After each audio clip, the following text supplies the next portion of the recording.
Hey Buckley, so welcome back to another reading vlog.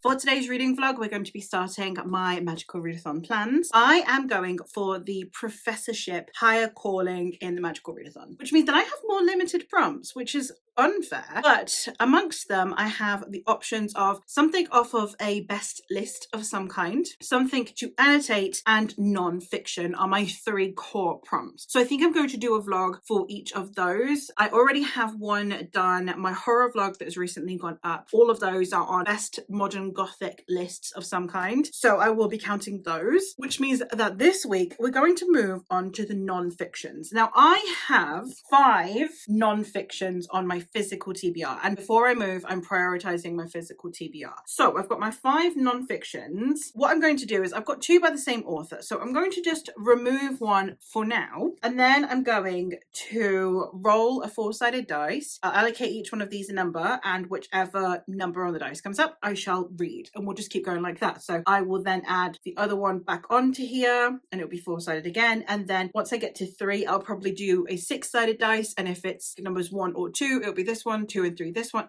You know what I mean. You know how numbers work. Let's get started. I'm very excited for all of these. What I'm most excited for is House of Dudley. I am so desperate to read this book. I really love the way that Joanne Paul talks about the Tudors in the episodes that she is on History Hit on the YouTube channel. I'm not subscribed to History Hit. I don't have money, but I do watch the YouTube channel, and I love when she talks about the Tudors. She's one of my favorite Tudor historians. I really am looking forward to reading that one. There are some other authors that I'd really like to get to as well, so when I move, at least I know that I've got some non-fictions that I can delve into. But I'm rambling now because I'm putting off choosing. So what we're going to do is, if I get number 1, it's Rasputin, number 2, Attila the Hun, number 3, House of Dudley, and number 4, Antonia Fraser's Marie Antoinette. So whichever the dice roll rolls is the book that I read. So let's give her a go.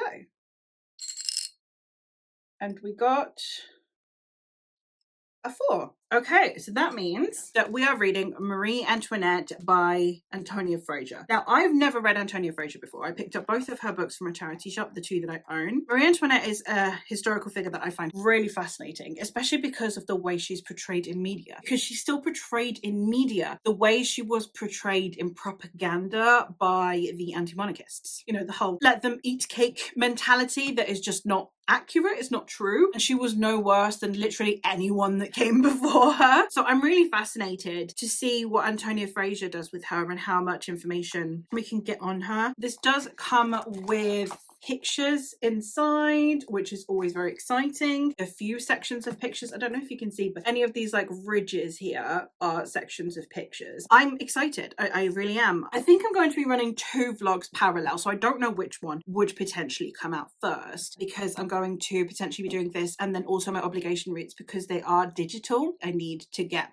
a move on with those because they're my book club picks. So I'm going to be doing those and also the non-fictions, because I don't think I can only do non-fiction. Like, I really love reading non-fiction, but also it requires more brain power a lot of the time. So we'll see how I fare. But I am very, very curious to see how Antonia Fraser reads. If I like this, then I'm delighted that I also have The 6 Wives of Henry VIII by this author. We once again have pictures inside. So if I like her writing style and the way she presents facts, then I will love this. If I hate this for some reason, then I guess I can just unhaul the 2. I don't know how dated these are. I know that they are older, and obviously the thing with history books is that they, you know, they do outdate quickly because we're constantly discovering new things. 2001, that should be okay. There might be a couple of things in these that maybe are a little bit outdated, but nothing too drastic. So excited to start, and that's exactly what I'm going to go do. So once I have made some progress with this and I have some initial thoughts, then I'll check back in. All right, vlog, I'm here to check in because I have read the first 2 parts. This book is in 6 parts of Marie Antoinette, The Journey by Antonia Fraser. So I read the first part, which is Madame Antoinette, which is not entirely correct because she was an archduchess from the moment she was born. But Madame Antoine apparently is what she would have been called informally at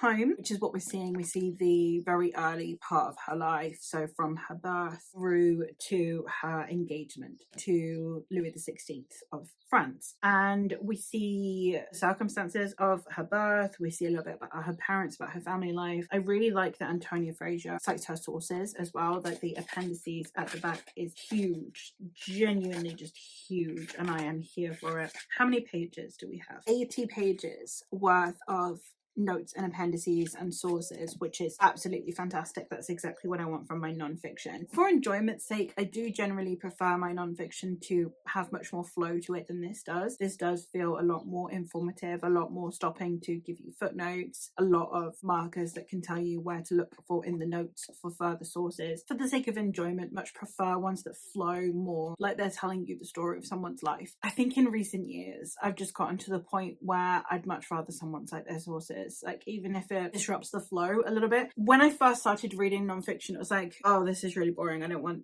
it to sound just like someone's telling me all these facts. I wanted it to flow more. I wanted it to be more engaging. And therefore, I kind of really wanted books that read easier on my brain. And I think now that I know more history, a few that I have read relatively recently from authors that I think did a good job of telling a story was then finding out that even though it's labeled nonfiction, a lot of the things they're saying are just more like theories, more thoughts that they've had, and they are indistinguishable from the fact in those books. Now, don't get me wrong, I am all for historians having hypotheses. For example, I was talking about this on my Discord. For example, you have Ricardians, right? People who are on the side of Richard III, or whatever you want to call it when we're talking about the War of the Roses. I disagree with Ricardians, but they're allowed an opinion, and I am always interested to hear the theories behind their opinions. But when people write a book and they write those opinions in and they don't state that it's an opinion and they're leaving it alongside of other factual stuff, that's where we get miscommunication. And I just think that misinformation is so rife in today's society that reading a book that is citing its sources is just better for me. Like, I actually enjoy that more because I'm like, okay, this book is basically telling me what is opinion from fact, because when there's a fact, she's backing it up,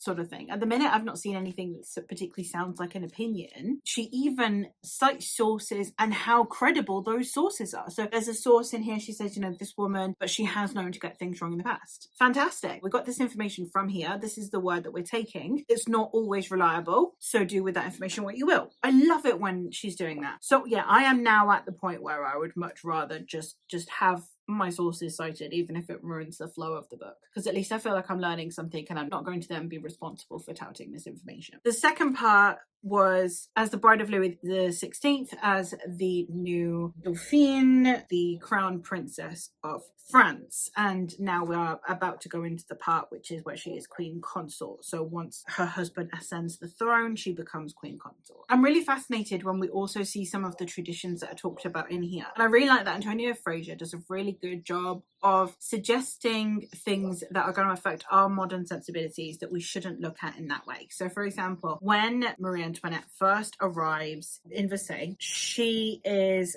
to remove all of her Austrian clothes so that she can dress into French clothes. So her maids strip her down and then they dress her in new French clothes. And the whole idea is that's like deliberate, right? It's you are no longer part of this court and the fashion of that court. You are now a part of this court and you're now going to wear French clothes. And the whole idea is it's like a symbolic transition of you are now one of us. You are part of our culture now, not part of your old culture, which you can think of as quite monstrous in its own right? But she kind of addresses the fact that this idea, it's not that she is being pinned down and forcibly stripped off and then dressed again. It is just that maids would do that. And the idea of modesty being very different back then. Bear in mind, most royalty did not sleep alone. They almost always had a maid in the room with them. That means if you're having sex, it means if you were masturbating, there was probably someone there. Privacy was not what we know it nowadays. So that matters in this context of, you know, this is a girl, even though modesty was cherished, not in the sense of nudity in front of your maids. That was perfectly normal, and many people will have seen you naked. It's just whether or not like eligible bachelors will have seen you naked, leaving it to the imagination of other men, but your maids would totally have seen you naked very frequently. So these would be women that she doesn't know because they're in the French court, who are undressing her and redressing her, but that's not unusual by our standards. And the fact that Antonia Fraser has taken the time to explain that to people who maybe wouldn't know that and think that it's a huge violation when it's something she probably wouldn't have known any different, I think is handled really well, and I am enjoying that. So I'm looking forward to continuing. I think I'm going to stop now because I've been reading for a little while and I'm quite tired. So I'm going to stop this one and move on to the book I'm reading for my other vlog that I'm running parallel to this one. But I thought I'd just hop in now that I've read a good couple chunks. I am on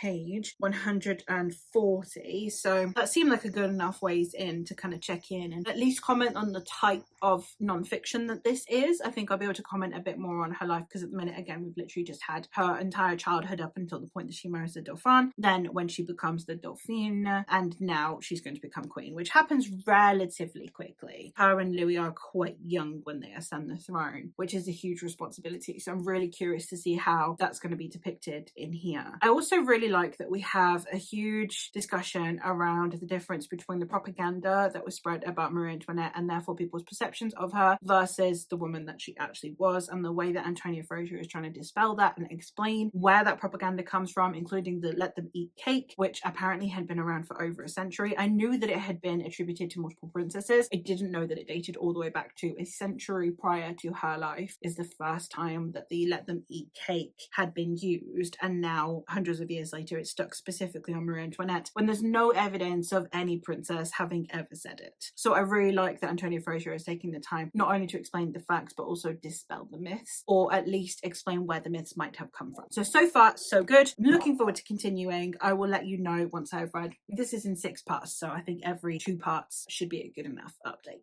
All right, vlog, I'm here to check in. I'm getting through this really quickly. I'm not actually checking all of the sources. There are a lot of them, and some of them are also paywalled in some way, shape or form. Some of them are in private archives. Some of them are in papers that you kind of need to buy, which I'm not going to do. So I'm not checking the references. I'm just glad to know that they are there. And then if there's anything that I guess were to call into question, it might be something I might want to do a little bit more digging into, but that's not really been the case at the moment. Nothing so stark that I think, oh, that's going to make me feel like I might be disseminating misinformation if I were to report that to someone else. Nothing like that has come up. If there were anything that I'd be like, oh, I didn't know that, or I wasn't sure about that, that's fine. And then if there were anything that I'm like, oh, that sounds contrary to something I've heard, then that might be something I'd bother looking up. But at the moment, that's not been a thing. Not that I'm saying this is absolutely perfect. I'm just saying there's nothing that I personally have felt compelled to call into question. Bearing in mind, I know a lot less about Marie Antoinette than other areas of history. So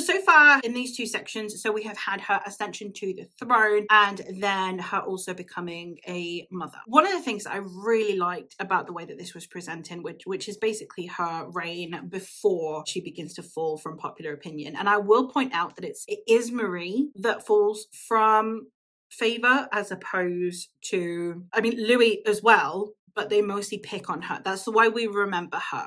No one gives a shit about Louis. If I hadn't mentioned it earlier in the vlog, would you know which Louis it was? Like, we all know Henry VIII. We all love Anne Boleyn. We all know that it's Henry VIII specifically. We know which Henry. You probably know nothing about all of the previous 7 Henrys, but you know Henry VIII. Do you give a fuck about Louis? Do you know which Louis he is if you're not a history nerd? Probably not. Louis XVI. I'll reiterate. I really like the way that we're depicting her reign in here prior to her falling from favor, because it was very much like we needed someone to pick on and we needed a foreigner, hence why she became the object of everyone's ire. But she was unfashionably generous. Now granted, this comes from a position of privilege. This comes from the fact that they have exploited the people of France, but that's not her doing. But yes, she is in this position of privilege. I am not a monarchist. I'm a huge history fan and I find monarchy fascinating, and I find it very easy to humanize monarchy for better and for worse. So I can see her very much as a human being who is a product of her upbringing and knows no different. That doesn't mean that she's blameless, but it does mean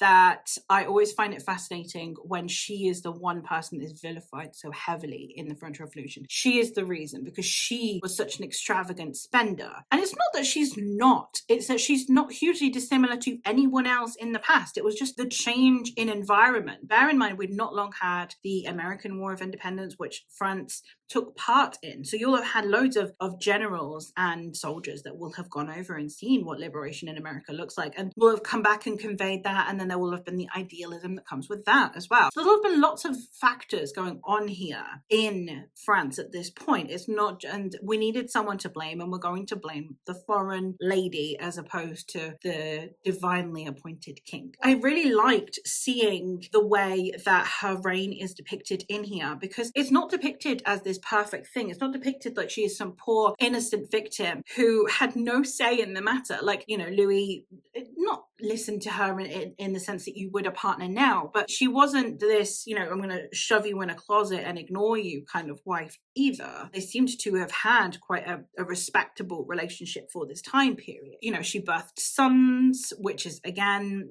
that allows you a lot more privilege and power because you are the mother of the future king. It was a fascinating depiction of her reign because she's not some hapless, poor little victim, while at the same time, she's not this evil, conceited, selfish, and wasteful woman that everyone depicts her as in the anti-monarchist propaganda. She is in between. She is someone who is living this life of privilege. She is someone who is, by most people in France's standards, spending an exorbitant amount of money, which would have come from poor working people. This is true. That's not a lie. She's not a saint. Much like the monarchy now. You know, taxpayers pay for the existence of the royalty to be able to live wealthy lives. That's not something new, and it's not something that Marie Antoinette invented. However, she is something who, like every other royalty, did live in the advantage of. And that's what we have to treat her as. She is someone who is like all of the others, for better and for worse. Was she any worse than any of the prior princesses? No. Did she have more power than any of the prior princesses to change that? No, not at all. Did she, however, benefit from almost the suffering of others? Yes. She's no better or worse than that, if that makes sense. So it's an interesting view to just see her as a human being who is a wife and a mother, and what her life at court is like. And I think that this book presents her as a person really well, and that level of nuance that we see politically. So I'm very excited because the next part, titled The Austrian Woman. So I suspect this is where we're going to start to learn about the way that society began to defame her to justify the revolution, because we needed to dehumanize her so that we could justify the execution of not only her, but potential imprisonment of her young children. So I'm very excited to see how that's going to go. I will let you know when I finish with that one now, because that's already a lot of rambling. So I'll let you know when I'm done with it, and we'll go roll the dice again and see what I read next. Good afternoon, vlog. I have now finished Marie Antoinette, so I thought I would check in and give you some thoughts. I really appreciated the way the story was told. Always good when I read stories like this that are done in a way that is not highlighting, it's not making Marie Antoinette some poor, hapless, innocent, naive little girl. It's not perpetrating that weak and dainty feminine narrative that a lot of people use to condemn the treatment of her. I don't like that. I don't like the idea that because she was a woman, she could have done no wrong, and therefore her mistreatment was unjustified. Her mistreatment was unjustified if you deem execution not justifiable. I think trying to apply modern day morality to this time period is difficult. There is the understanding that back during this time period where life was treated so much more cheaply, it's a difficult one to kind of reconcile, especially if you factor in the fact that had she lived and had her children lived, more importantly her sons, had they lived, where would that actually leave France? Because you would constantly have the monarchists trying to restore the monarchy, and it would lead the conflict to go on longer, more people would die. It's a much more complicated issue. So I'm not trying to pretend that Marie Antoinette is some innocent little girl who was not in a position of power and was not in a position of privilege, because that's not apt. But at the same time, I think that the way that she was viewed, she was a scapegoat. She was literally just, we're going to make her look like someone she's not. The way she behaved was so normalized amongst the aristocracy. It was so normal for women to behave in the way that, you know, they spent more money than they possibly had, or they'd go into debt, or they'd buy super fancy clothes and super fancy food while people were starving. It was so normalized. They couldn't fully make a villain out of her just for doing the actions she was doing, which were bad enough. They needed to make a monster of her, and it was easier to do so because she was foreign. And that led to what we know now of how she ended up. And I think that she's such a fascinating figure in history because she, in a way, any other era would have just gone unnoticed. We would not know her, we would not remember her. But much like a lot of the others that we remember because of their violent deaths, she died a violent death. Her personhood was executed long before that in the course of propaganda. The public opinion of her was completely shattered by the time she was imprisoned, to the point where no one cared that there was a youngish woman dying, and they needed to do that. And they needed to blame her, because if they blamed the king, it would lead to the notion of there's something wrong with hierarchy, as opposed to something wrong with monarchy. So we had her as the scapegoat. Famous because of it. She is famous because of the let them eat cake, the propaganda, and also because of the horrible way she died. And it's absolutely fascinating to read. She was a very interesting lady to read about. And I am glad that I read this. Definitely interested in reading the other one of my Antonia Fraser book. I'm not planning on unholding this. I'm glad that I own it. So another one down. Now, I'm probably not going to read any more nonfiction today because I am tired. It takes a lot more out of me. But we will select the next one. So I'll put the other Antonia Fraser back on the pile. So we have, once again, Rasputin will be if I roll a 1. Attila the Hun will be if I roll a 2. The House of Dudley if I roll a 3. And the 6 Wives of Henry VIII if I roll a 4. So let's go roll the dice and see what we end up with. I kind of don't want a 4 again. I don't want another Antonia Fraser, but we'll see what we get. And we've got a 3!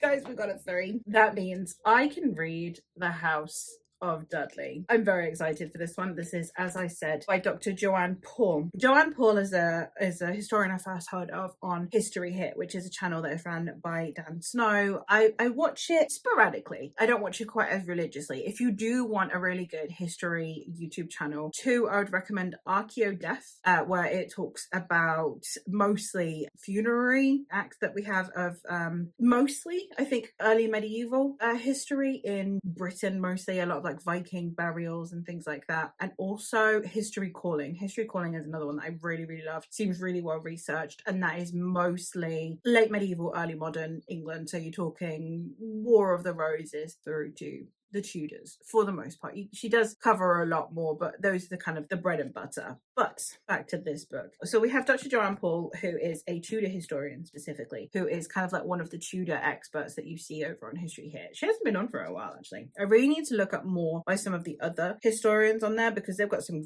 great historians on there, especially the women. Flipping heck if they've got some brilliant ones on there. Eleanor Yaniger and Kate Lister are 2 of my favorite historians. Just love listening to them. But we have Joanne Paul, who is another one of my favorites, and she is kind of like a self-proclaimed expert specifically on the Dudleys. Now, the Dudleys feature a lot during the Tudor period, namely that we have one of the Dudleys is the father-in-law, and another of the Dudleys is the husband of Lady Jane Grey, who is also known as the 9 Days Queen, who succeeded Edward VI to the throne very briefly. And then another one of the Dudleys is the kind of known favorite of Elizabeth and believed to be Elizabeth I's lover. So I am very excited to see how Joanne Paul discusses this very prominent family. I think the narrative style is going to be quite good. The way that she expresses herself, it might be different orally versus in writing, but the way she expresses herself, I think it's going to be really immersive, and I'm really excited. Can you tell I've been waiting for this one to come up? So that's what we're going to do. I want to see how long this bibliography is. Guys,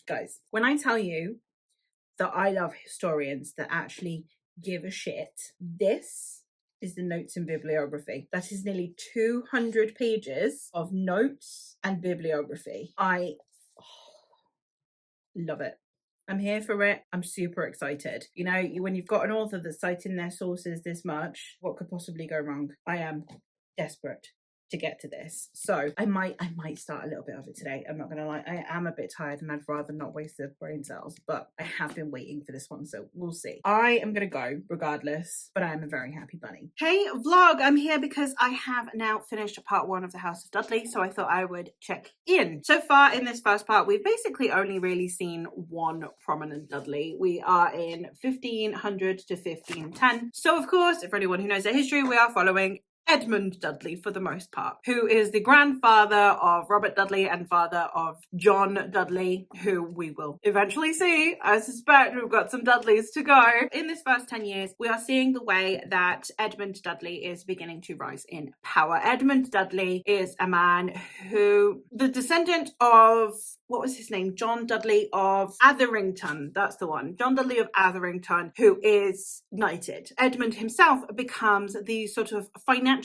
administrator and agent of the king. That is quite a prominent position within the political space to someone who is in quite close encounters with the king and is in charge of the money for the crown. So like, this is a big deal. We're looking at a similar position that was once held, for example, by Thomas Cromwell. These are prominent people and these are normally entrusted to nobility, but during Henry VII's reign, we start to see a little bit of shift. This is where the Tudors become really interesting. Because the Tudors' claim on the throne was a bit tenuous, it was kind of like a patchwork of things. We just had the Wars of the Roses, and the very final decisive part to end the Wars of the Roses was Henry Tudor, so Henry VII. But it took a long time getting there. So the War of the Roses, for anyone who doesn't know, is between the Yorkists and the Lancastrians. And this comes from two rival claims to the throne based on Edward III. Edward III had gajillions of kids, too many kids. Amongst them, he had many sons and he made them all dukes. He is the one that made that tradition of making his children, all of his children, dukes, which gives these men a lot of power. Dukes aren't what they are now. Dukes back then, a dukedom was like a mini kingdom. They had their own armies, they had their own castles. It was a big deal. So then we have the traditional line of succession disrupted because we have Henry IV come in and remove Richard II, which is great, I suppose, for Henry, not great for later descendants. So by the time we get to Henry VI and he is kind of deemed the mad king and is seemingly having several breakdowns and the kingdom's being run by his French wife, people are not fans. So we get the War of the Roses where the rival claimants, the Yorkist side, so the Duke of York's descendants, now are like, well, we're technically also in exactly the same position when it comes to inheritance as the current king, and we start to have this dispute of the crown. So you have the white rose and the red rose. We don't really have the red rose because the Lancastrians don't need a rose.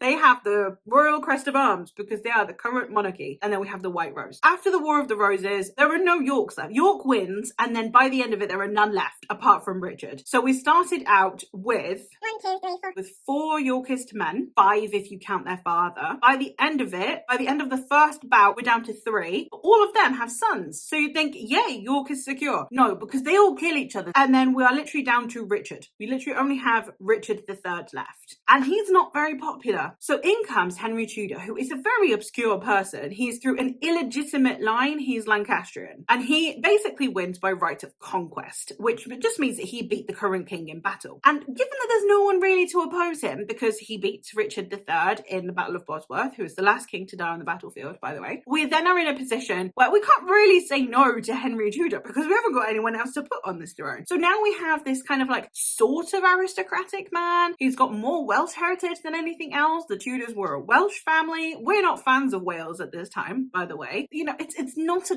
great position that he's in. So he does multiple things to secure it. One, he is very much proclaiming himself as the Lancastrian heir, and he is one of them. But everyone is like, well, he beat the king, so we'll take it. He's the Lancastrian heir. And that is what manages to somewhat pacify the Lancastrian side to an extent. Then he goes and marries Elizabeth of York, the eldest daughter of the last king that people were actually happy to have as their king. And she's also the older sister of Edward V, who is one of the princes in the Tower, who we've all martyred, and who, now that Richard III is dead, we're all going to say these poor boys murdered by this man, and therefore, in lieu of him not being able to ever ascend to the throne that was rightfully his, I'm going to marry his sister, and his line will continue through his sister's children. And then the Yorkists are like, well, okay, Elizabeth's son will be the next king.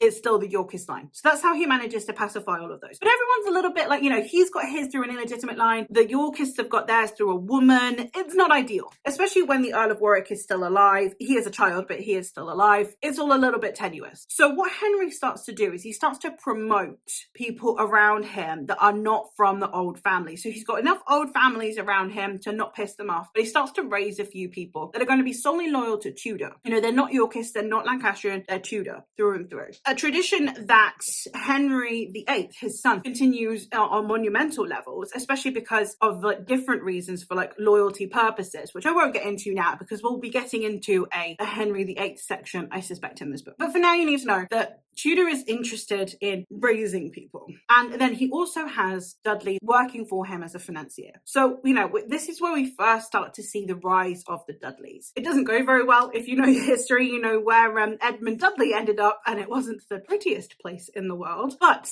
Edmund Dudley did manage to have sons, and those sons are going to become prevalent, and his grandsons are also going to be very prevalent. So while Edmund Dudley never got a title, that is not going to be the case for any of his other famous descendants. So we've just watched the rise of Edmund Dudley and how the name of Dudley first came to be spoken in the Tudor court. And I suspect we're going to go from there. So since we are in 1510, we are now entering into Henry VIII. So Henry VII died in 1509. So now we are at the very, very early beginnings of Henry VIII, who ascended very young. He was only 18 when he became king. And we also have his wife, Catherine of Aragon, who at this point, they are still very happily married, I will point out. We've got another decade or so before things start to sour a little bit. We're going to see all of this happen through the perspective of Dudleys, who, while all of these tenuous things start to begin to happen under Henry, how they manage to stay afloat and where their faux pas are, where their missteps are, and where their strengths lay, why they are still remembered to this day, why we have at least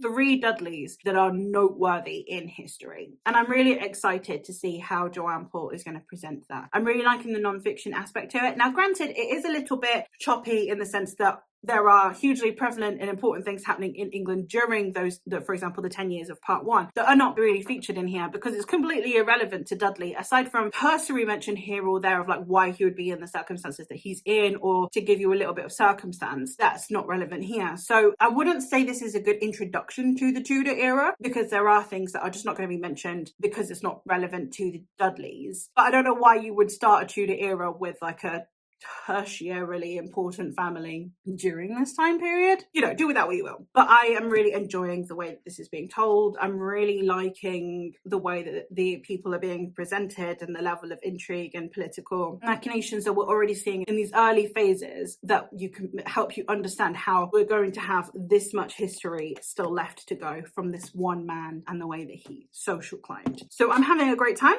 I'm going to go continue reading. I don't know if I'll check in at the end of every part. I guess it will depend on how I am feeling and how chatty I'm feeling about history, because I'm in my history era, okay? It's just who I am. I've always loved history, but I'm really into it at the minute, and reading the non-fiction is just really feeding that. So I'm going to go stop rambling. I'm going to go start reading, and I will check back in when I have something else to say. Hey vlog, I'm here to check in because I have now reached another part of the House of Dudley. I am on part 3, and I thought I would give you some thoughts because we've just covered the reign of Henry VIII. English history, quite a pivotal period. For the Dudleys, very pivotal, but definitely not their most famous period. We've got a while to go still for that. But we have seen the rise of the Dudleys, the way that they have sort of pledged allegiance this entire time to Henry, consistently garnered favour to the point where now we have John Dudley is one of the people that is assigned to be a counsel for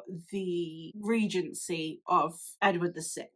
Because Edward's a minor at the time of his ascension to the throne upon his father's death, so he knows that a council needs to be assembled. He doesn't want a protector because he knows that he saw what happened with his own great uncle with Richard III. It's not necessarily a good thing. So he's got a council of people who will all then keep each other in check, basically. And John Dudley, is one of said protectors, and it's mostly presided over by Edward's uncle, who is the Duke of Somerset, Edward Seymour, and we're now going to enter into peak Dudley era. We're going to see, I suspect, the reign, well, not real reign, but the protectorate of Edward VI through to, I imagine, this part is probably going to end on the downfall of dear old Lady Jane Grey. And then I suspect part 4 will be the Elizabethan era, well, the brief bit of Mary, then the Elizabethan era, and we'll be mostly focusing on Robert Dudley. So I'm curious to see how Joanne Paul presents those. I know she quite likes Robert Dudley, not in like a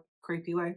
I've seen some that are a bit creepy about monarchs they like. I'm curious to see how this is presented, because so far she's doing such a good job of telling us the story and keeping us engaged while very much still citing her sources. I haven't seen quite as much in this one as I did with the Antonia Fraser one, where she is highlighting the credibility of these sources. In Antonia Fraser, there was an awful lot of her saying things like, we know this from this source, however, this source has known to make mistakes in the past, for example, or we know this from this source, and this source we know for a fact was definitely present at the time, thus lending more credibility to what is being said. Joanne Paul is doing less of that. I think she's trying very hard not to disrupt the flow, but given that she cited all her sources in the back, I don't really mind, because then you have the opportunity to look into those sources that will. Some of the sources I do know, for example, I believe she cited Thomas More, who is someone that is not known for being very credible, because he was mostly a propagandist more than anything. So if you know your stuff, then a lot of the sources from this time period tend to be the same ones. You get Eustace Chapuis, who was the ambassador from Spain. You get, as I said, Thomas More. So some of the ones that are quite prominent, you can then, I know that this one isn't a very credible one. I know that this one is quite credible. I know that this one is known to make errors but tends to be relatively accurate, all of those things. So I am not needing the sources as much with this one, because I know my way around Tudor sources more than I do with Antonia Fraser, where she's talking about Marie Antoinette. We'll see how I fare with the rest of it. I think we are probably going to be leaving my area of interest a little bit. We're going into Elizabeth, which is not quite my thing. I'm more War of the Roses until Henry VIII personally, but I'm curious to see how we're presenting the remaining Dudleys and their ascent and then rapid descent from power. I'm excited to see this all change throughout this latter part. We've seen the climb, and now we're going to see how they managed to stay at the top for a while and then what happened afterwards. So yeah, I am going to leave you at that, and then once I have finished part 3, I'll check back in, and then once I finish the book, I'll check back in, and we will roll again, I think. So let's go. So it's actually the same day. It's just a little bit later. I got into reading this and I thought, oh, I'll just start the part. And then it turns out this part was a lot shorter than I thought it would be. Given how prevalent the Dudleys were in this 10 or so year period that we're talking about, I have questions. You know, I have major questions. But then I remembered that Joanne Paul is a big fan of Robert Dudley. So the largest chunk is going to be about Robert Dudley. So in this part, we literally had the rise of the Dudley family as they were one of the protectors of Edward VI. We see the coronation of Edward VI, the rapid decline, which was not as rapid, but it was covered very quickly in here, of the Duke of Somerset following some unpopular policies and his eventual execution. And then we see John Dudley being put in the place of lead protectorate and the closest advisor to Edward VI, and therefore being arguably the most powerful man in England, including being able to influence him to the point where when Edward becomes sick, he declares that his cousin is instead going to be queen over his sisters, who he believed to be illegitimate. Therefore, he put as his next declared heir to be Jane, Lady Jane Grey. Lady Jane Grey happened to be married to Guildford Dudley, who was the son of John Dudley, which means that basically John Dudley was going to be king. He was going to be king through his daughter-in-law, through his son. Then he knew that his son and therefore his grandchildren would be also on the throne. A very happy man by this point. And then we see what happened after that. So Edward dies, Jane takes the throne very quickly, decides that she does not want to be a puppet queen. She is very devout in her faith as well. She loses the council almost immediately, and they all then begin to support Mary. So Mary comes in, has them all thrown in the tower, and things do not go well from there. We have a rebellion happen while Jane is in the tower that then just basically condemns her to death. And then we are going to see the reign of Mary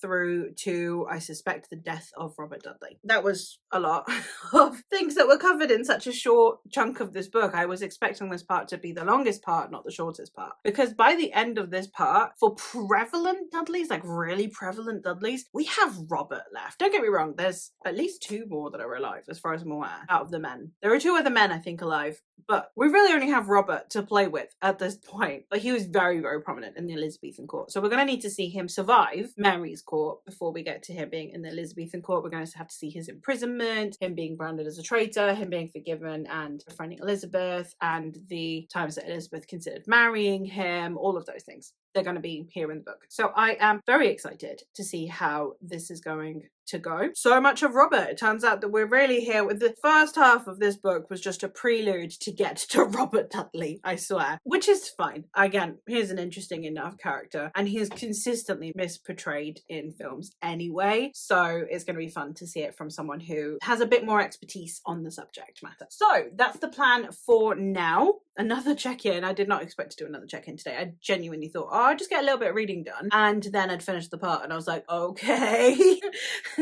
Things went a lot quicker than I anticipated. So yeah, I will definitely not be checking back in again today because I've got a huge chunk of book left. I mean, again, the notes and references and stuff is very long. So I only have this much left, which takes me from page 257 through to page 383. So 100 and less than 130 pages left of the book. So it's not very long, but again, they are quite dense and they do take me a while. It's taken me a couple of hours just to read the chunk that I did read. So, but you know, we've got 130 pages of mostly Robert Dudley, main character of the Dudleys, apparently. So I'm excited to get to it. Good morning, vlog. I am here to check in because I have now finished part 4 of The House of Dudley. And as I expected, there was just a decent chunk of reading about Robert Dudley and during the Elizabethan era. I really liked this book. I think that it was really informative. I think that the author is always quite honest about her biases in terms of the way that she, I guess, sees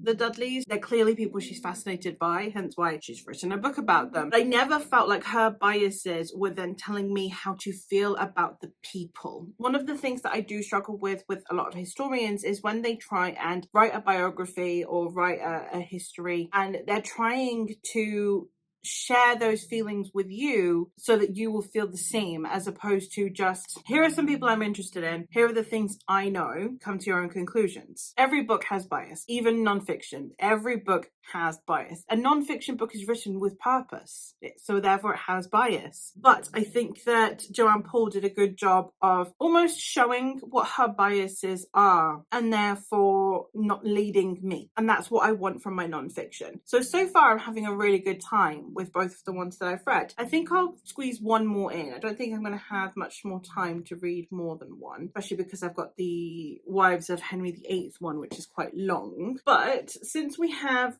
3 on here now, I think what I'm going to do is I'm going to get a 6-sided dice. If I roll either a 1 or a 2, it will be Rasputin. If I roll a 3 or a 4, it will be Attila the Hun. And if it's a 5 or a 6, it will be the 6 Wives of Henry VIII. So let's go roll and see what we end up with. All right, so we are now with our 6-sided dice instead. We've got, what's that? 2. Okay, we've got a 2. That was Rasputin. Okay, this is one I'm not sure about. This is one I don't know how I'm going to feel, but it is very short at least. So there is that. A Short Life. The life of Rasputin, Siberian priest turned mystic. Everyone, I'm sure, who has ever watched an Anastasia movie knows who Rasputin is. He's slightly misconstrued in the movie. Fascinating and horrifying, horrible man. I'm very excited to delve into this and see how I fare with it, especially because she's decided to keep it so short. This is, I think, a biography. So while it is non-fiction, I don't think it's going to be one of those that's going to have like notes and things like that. I don't think that this is going to read like a non-fiction where it's going to be giving kind of external context or anything like that. It is solely focusing on Grigory Rasputin. So I'm going to go start this, I guess, and then once I'm done with it, or maybe once I'm halfway, I don't know, it's such a short book. I guess when I'm halfway, why not? I'll jump back in when I'm halfway and let you know how I'm faring with it. Hey vlog, I'm here to check in because I have in fact gotten halfway through Rasputin by Frances Welch. I am liking this. I'm not sure I'm getting much out of it is my thing. With non-fiction, I either want to be really invested in just the way it's being told, like with House of Dudley, or I want to be learning new things, including new sources of information I might not know, like with Marie Antoinette. Now, my Russian history isn't that great. Like, it's passable, but it's not that great, you know? I would like to be more interested in this than I am at the moment. I'm not getting a huge amount of anything new out of it. It makes me continue to hate Rasputin. It makes me continue to find him repulsive and really creepy. It makes me feel so sorry for Alexandra. Like, it should never be me to feel sorry for aristocracy because, well, at this time during imperialism, they were not treating their subjects very well, you know? But as a mother, the way Alexandra is so desperate to deal with her son, to save her son, to keep her son alive. The level of desperation that she is feeling and the irrational choices that's making her make, I understand. And I would rather be reading about her than about Rasputin. And I think that's the thing. Out of everyone in this part of history, the man who just tried to take advantage of someone being terrified of their child's death, even if they were monarchy, I'm not a fan. So he's not someone I care for. He's very Charles Manson coded. I think that Charles Manson took a lot of inspiration from Rasputin, be it deliberately or not. There's a lot of creating cults and making people be weirdly devoted to you, making people want to do the things that you want them to do. In his case, it wasn't with drugs, it was with mostly religious superstition that he had going for him being a mystic and all of that. He's just not a person in history I care about. If this book were longer, I would probably DNF. But I only have half the book left, so I might as well finish it, but I just don't feel very strongly about it at all, which is a real shame. I wish I cared more. So I'll check back in once I'm done and we'll wrap up this vlog. Alright vlog, I am here to wrap up because I have now finished Rasputin. I don't feel very strongly about this. I'm not gonna lie, there were sections here that I skim read. Another problem is this book doesn't have chapters. It does have age break things, but it doesn't have chapters. I don't vibe with books that don't have chapters. So there was a lot in here that it wasn't for me. I'm not the target audience for this book. That's perfectly fine, but it wasn't for me. So I wish I'd liked this more. I don't care, as I said, about Rasputin as a person in history. And then the way that this book presented it, I just didn't feel like I was getting anything new. Again, it's very short, so it's not really providing much. So this is great introductory. If you're wanting to know a little bit more about the Romanovs and you're wanting to know it from the perspective of Rasputin, and you know nothing, you know the movie, you know the Anastasia movie, and that's it. Yeah, I think this will provide a decent amount of information. Did it add anything to my life? Not at all. And I should have DNF'd. I should have DNF'd at the halfway point. By the time I realized I should have DNF'd, I had like 50 pages to go. So I thought, oh, fine, I'll do it. It's not a long book, so it's not like it ruined my day to finish it. 200 pages. I got to the 150 page mark before I was like, should have DNF'd. But oh well, it's fine. I read the last 50 pages just out of curiosity.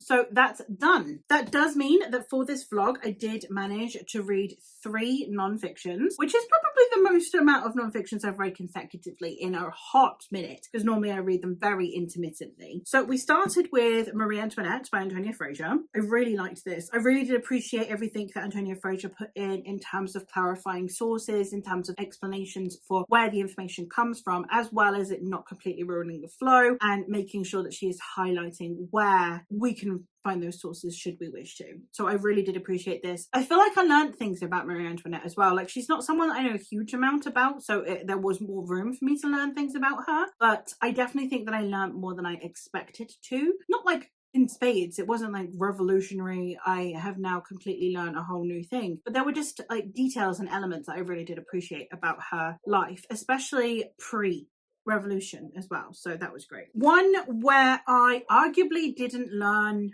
very much, but I really enjoyed the way it was presented is The House of Dudley. I think that this was so well crafted. It reads like a story while also being informative, while also occasionally citing its sources. It still had like the footnotes and the explanations, which was great. We got to see a fast track of the Tudor period while we get to watch the rise and fall of this family, and I think that that was done really, really well. You can see that this is a subject of interest of the authors because of the level of detail and the amount of passion that has gone into this. I had a great time and I would highly recommend you check it out if the Tudor period is something you're interested in and you're really tired of like another retelling of Anne Boleyn or another focus on all of Henry's wives. This is a really fascinating family to follow, and it was a great time. And then the sour note that we end on is sadly that I did read Rasputin and it was fine. This will probably be unhauled and I will never consider thinking about it ever again, sadly. Again, if you are new to